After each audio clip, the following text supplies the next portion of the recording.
台南市花开医市长黄伟泰甲局处首长翠安挂条条，因为新冠疫情搁加悬，尤其讲日节拄过，确诊人数持续增加，各县市纷纷提出应对措施。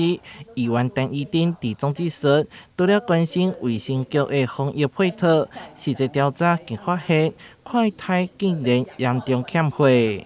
其实，即便是这个有快筛地图，其实大家看完之后，其实还是会买不到。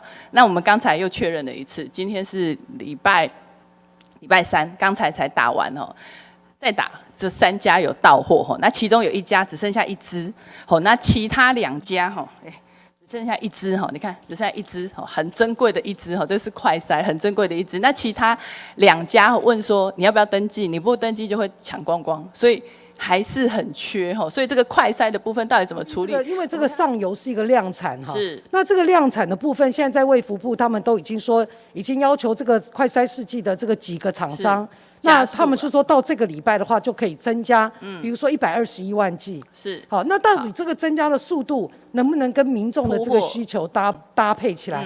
因为就像那个很多讲说啊，你得赶快登记。对。我们自己的同仁，其实我们每天中午也会在我们附近的连锁，也会去看看说，到底有没有？但一定呼吁市府全面检视市内的医疗甲防疫资源，妥善应用可能出现的疫情高峰甲医疗压力。卫生局虽然伫部立台南病院、新营病院等4间公立病院加开新冠特别门诊，准备好抗病毒药物，让民众安心就医。也毋过注疫苗的时段，也阁爱协调。想要打疫苗，那他想要去卫生所打疫苗，是那1个礼拜打几天？我们卫生所的话就是1天，他就是像他是在安南区，他在安南区，他其实就是1天。然后一个上班的时段，那对他来讲，我在上班啊，而且只有1个时段，我其实要打不方便。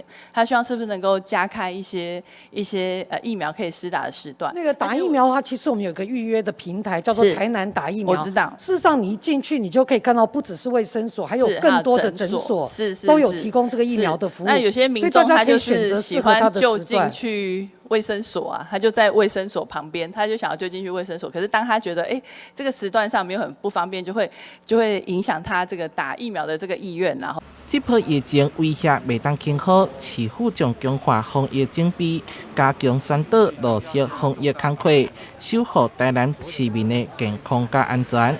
台南新闻林家阳说话采访报道。